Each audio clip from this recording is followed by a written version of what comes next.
ini tadi terkait ini aja, menambahkan aja masalah tasawuf itu ada juga yang menerangkan dari tiga matra, bukan tiga matra, istilahnya yang tiga sendi agama itu kan, ada Islam, ada iman, ada ihsan gitu.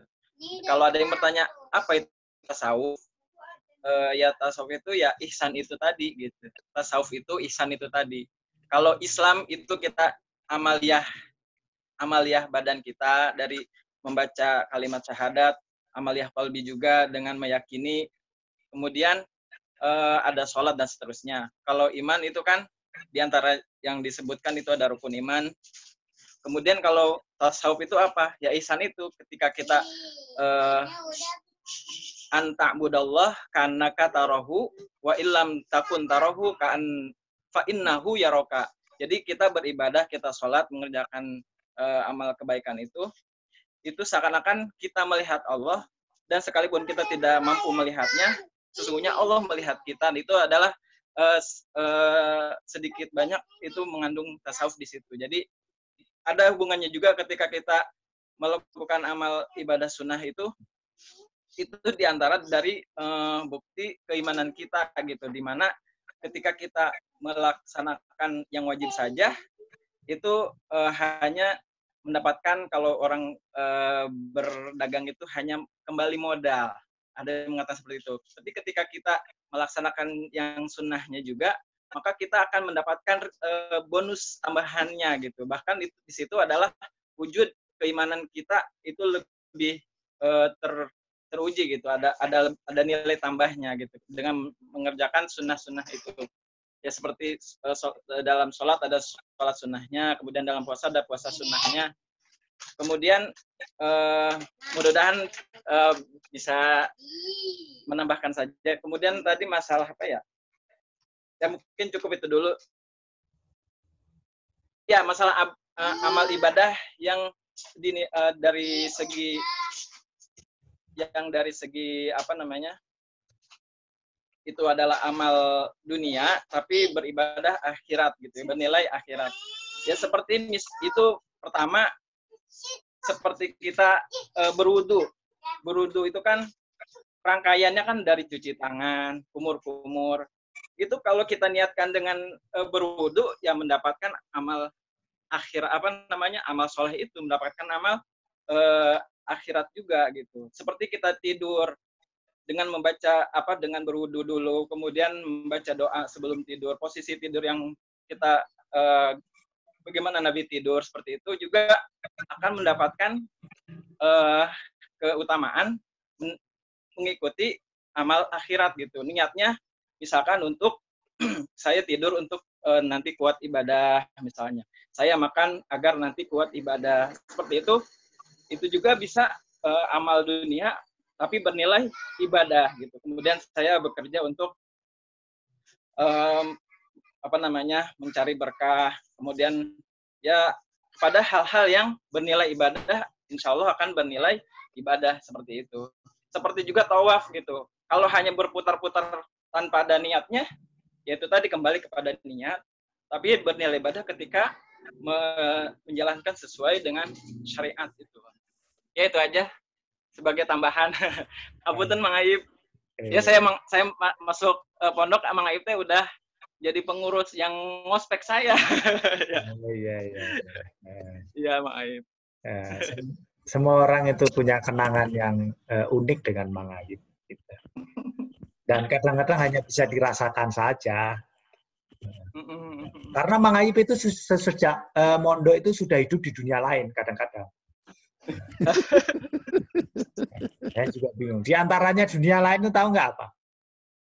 Orang lain nggak pakai peci kok, dia ke kampus pakai peci. Yang paling lucu itu tasnya. Aku dulu saya foto, tapi kok di mana saya cari-cari. Jadi tasnya itu tas tahun lama gitu yang ditenteng kayak map gitu. Masya Allah, ini orang antik dari mana dalam hati saya. Itu dunia lain maksud saya. Saya SMP sempat pakai peci. Gitu ya. Ikutin Mang Aib. Udah ada roll. Tapi memang gitu. Dulu tuh aku sempat berpikir, karena aku banyak berpikir melihat Mang Ayub papa itu rambutnya tidak, kepala tidak ada rambut gitu. Tapi pernah saya intip, oh ada rambut tebal ternyata. Wah, memang orang dunia lain. Sekarang juga dia hidup di dunia lain mungkin. Nah, ditanya aja. Gitu ya Mang Ade, sebentar. Nah, nanti Mang Hasan, alhamdulillah sudah hampir sama ini punya tauhidnya. Nah, ini sekarang ada pertanyaan dari istrinya Mang Rizal, Rohana Amira. Itu ternyata sekarang Rohana Amira, yang di belakang Rohana Amira itu benar-benar istrinya. Nyaris saya godain tadi. Kalau dengar bisa dimarahin saya. Jadi itu ada pertanyaan di chat tuh, Assalamualaikum warahmatullahi wabarakatuh. Nah, kayak gini saya kayak Abdi Somad. Kalau pertanyaannya saking banyaknya ditulis gini. Assalamualaikum warahmatullahi wabarakatuh. Mohon maaf, saya tidak mengikuti dari awal. Punten, mau bertanya. Terkait penjelasan Ustadz Ayib bahwa tasawuf menyempurnakan ibadah fisik, dalam kurung fikih, seperti mengkalikan wudhu. Jadi tadi ada yang 1 kali, 2 kali, 3 kali emang ya, membasuhnya itu, mengkalikan, menigakalikan. Waduh. Ini bahasa Indonesia nggak akan ada ini kalau dicari di kamus. Menigakalikan wudhu. Sepanjang pemahaman saya selama ini bahwa tasawuf adalah ibadah hati, tersendiri tanpa terkait ibadah, dalam kurung fikih. Nah, ilmu tasawuf dalam ibadah fisik adalah terkait level nilainya terhadap amal tersebut. Mohon bisa dipencerahannya dari asatid siapa saja. Mohon maaf jika ada yang kurang pas dalam pemahaman saya. Kalau pas nggak tanya ya. Mang Rohan, Ibu Rohana itu lucu juga. Kalau udah pas ya nggak tanya. Ya, silakan. Mang Hasan boleh, Mang Ayub, siapa saja. Iya. Mang Ayub dulu, Mang Ayub. Ya. Itu tadi seperti apa yang disampaikan Mang Ade Hasanuddin ya, bahwa tasawuf itu kalau tadi iman, Islam, dan ihsan itu di level ihsan, gitu ya, membaguskan keislaman kita. Jadi Islam itu kan misalnya rukun Islam, syahadat, sholat, zakat, puasa. Nah, kalau yang kalau sudah terpenuhi yang wajibnya, maka itu sudah bagus gitu. Nah, yang tasawuf itu meningkatkan, membaguskan dengan menambah amal-amal yang sunnah, itu seperti yang sedang kita pelajari kitab Bidayatul Hidayah ini. Itu bukan hanya sahnya saja gitu ya, tapi ditambah supaya lebih bagus lagi, tambah doa-doanya, sunnah-sunnahnya, habis ini apa yang sunnahnya gitu. Nah itu.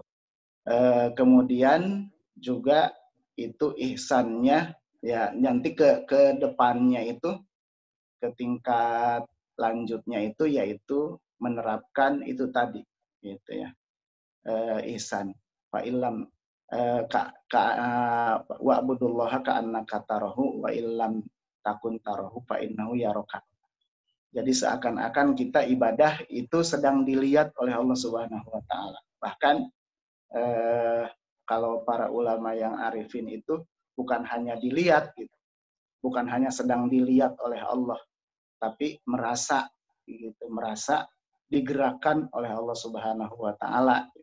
Itu tingkatan selanjutnya. Maksudnya lebih bagus lagi lah gitu ya. Itu mungkin untuk hubungan ilmu tasawuf dengan ilmu fikih. Mungkin yang lain silahkan, Mang Hasan mau menambahkan. Oke. Oh, Mang Mumu dulu.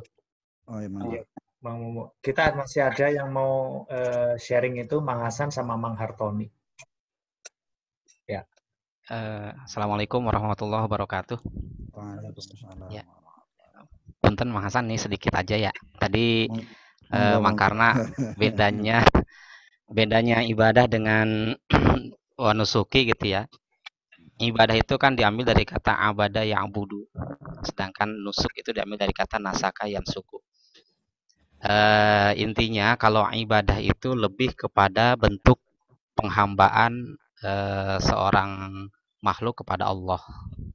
Sedangkan nusuk itu lebih ke sisi tata caranya. Maka tata cara ibadah haji disebutnya manasikul hajj, tidak ma'abidul hajj. Gitu. Jadi manasik atau nusuk itu lebih ke tata cara dalam beribadah. Satu. Kemudian yang kedua, tadi hadis yang disebutkan oleh Mang Kiai Soleh ya, itu kam min amalin yatasawwaru bisurati dunya, kam min amalin yatasawwaru bisurati dunya fayasiru min amalil akhirah bi husnin niyyah.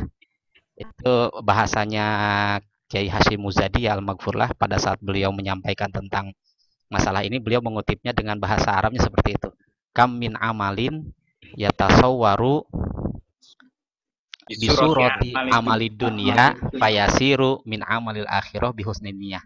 Nah, itu kebetulan saya menjelang wafatnya beliau saat sakit-sakitnya pernah di Al-Hikam di Beji yang di dekat kampus UI ya. Waktu itu pelatihan Al-Qur'an sama putranya Gus Yusron, tapi Al-Maghfurlah itu waktu itu masih ada di sana, sudah pakai kursi roda. Alhamdulillah saya masih sempat ini begitu. Kemudian yang ketiga terkait tadi hijrah yang disebutkan oleh Mang Aib gitu. Ini sedikit setting aja bahwa hijrah Nabi dari Mekah ke Madinah itu Nabi tidak melalui jalur yang biasa ditempuh oleh para pedagang ketika akan berniaga menuju ke Syam. Karena posisi Madinah itu berada di sebelah utara kota Mekah. Sedangkan Nabi ketika berangkat dari Mekah itu yang dituju pertama kali oleh beliau adalah Gua Sur. Dan posisi Gua Sur itu ada di sebelah selatan Mekah. Ya, di sebelah selatan Mekah. Nah, ini salah satu strategi Rasulullah SAW. Nah, dari situ 3 hari di Gua Sur, kemudian beliau memutar ke arah barat sampai ke Hudaybiyah. Dari Hudaybiyah terus beliau berjalan sampai mendekati wilayah Usfan. Nah, beliau melewati perkampungan Ummul Ma'bad. Gitu. Nah, sampai perkampungan Ummul Ma'bad, beliau berhenti di Dusalam. Nah, dari situ beliau memutar ke arah barat menuju ke arah Madinah sampai di Kuba. Nah, itu kalau Mamang bisa lihat peta sejarah hijrahnya Rasul itu di dalam kitab Tarikh Rasulullah karangan Syekh Sami bin Abdullah Al-Maghlud. Itu rinciannya luar biasa, itu sampai petanya digambarkan itu menyusuri hampir pesisir laut merah ya. Itu salah satu strategi untuk mohon maaf dalam tanda kutip mengelabui orang-orang musyrik Mekah yang hendak mengejar Rasulullah gitu. Ya itu saja mungkin. Terima kasih. Assalamualaikum warahmatullahi wabarakatuh.